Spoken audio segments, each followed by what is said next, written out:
Most black people today are not aware that in these very times in which we live, there is an awakening taking place in the U.S., in the Caribbean, and even on the very continent of Africa.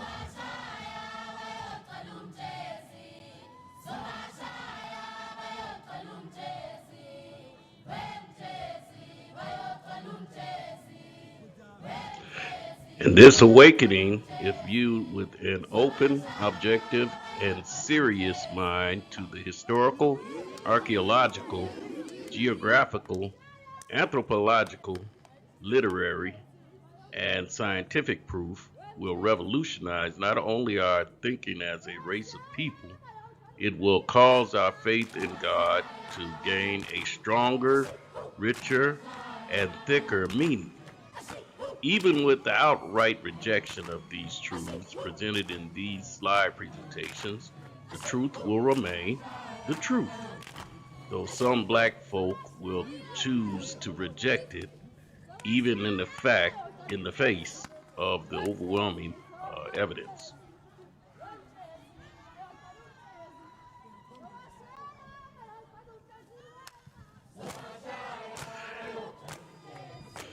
Now, what we will set out to prove in this slide presentation is this. The Negro, also known as African American, are the children of Israel. Now, if this be true, and we will show that it is, the Negro is not African, but he is Hebrew. This is the big secret of our modern age. In our effort to ascertain the true bloodline of the people called Hebrews, we must first go back to the very beginning.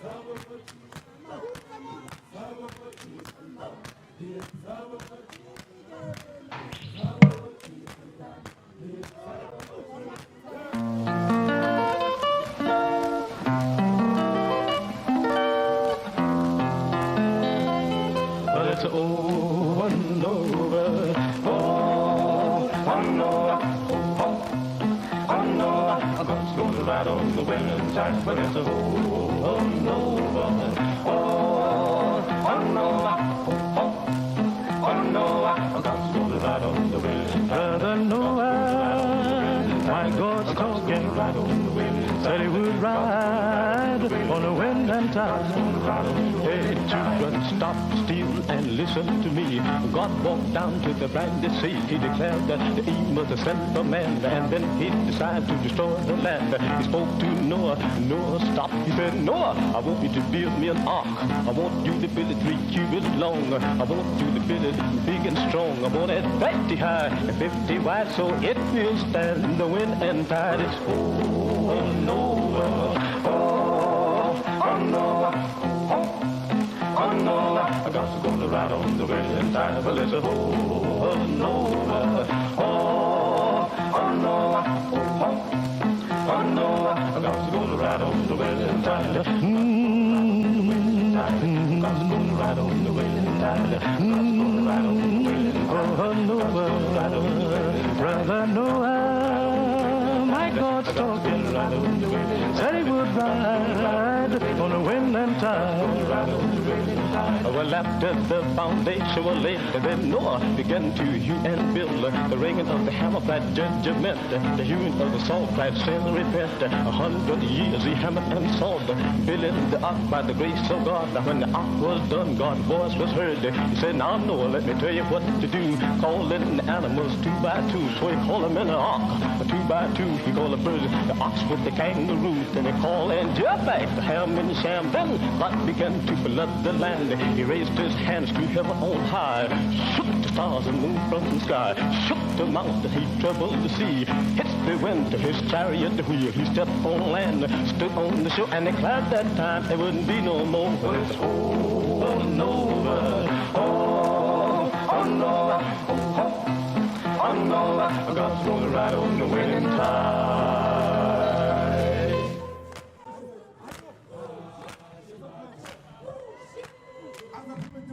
Thank you very much. So that's the story of Noah. Now we want to talk about God's covenant with Noah. Genesis the 6th chapter, verse 18. But with thee will I establish my covenant, and thou shalt come into the ark, thou and thy sons and thy wife, and thy sons' wives with thee. Genesis the 9th chapter, verse 9. And I, behold, I establish my covenant with you, and with your seed after you. Genesis the 9th chapter, verse 11. And I will establish my covenant with you. Neither shall all flesh be cut off any more by the waters of a flood. Neither shall there any more be a flood to destroy the earth. Now God established his covenant with Noah. In Genesis the 10th chapter, verse 1, we have the account of the sons of Noah's genealogy. Our focus will be on Ham and Shem's bloodline.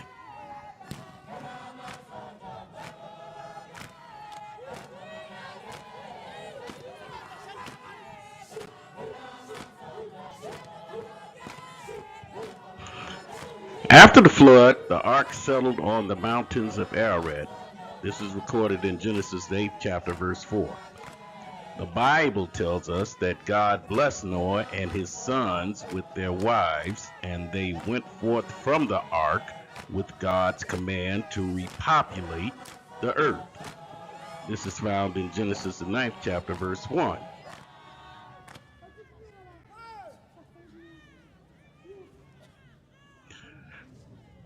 Genesis the 10th chapter, verse 1. Now these are the generations of the sons of Noah: Shem, Ham, and Japheth, and unto them were sons born after the flood.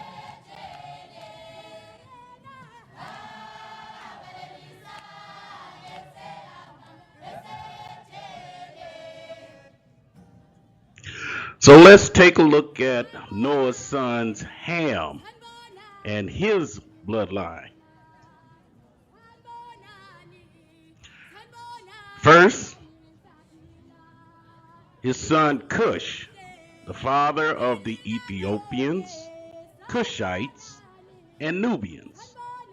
Next, we have Mizraim, the father of the Egyptians, who are also known as Kemet.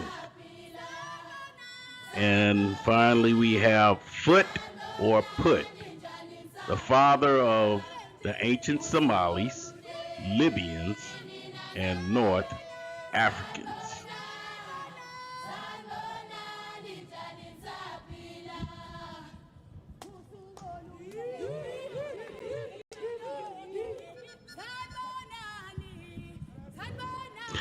Next, we'll take a look at the bloodline of Shem.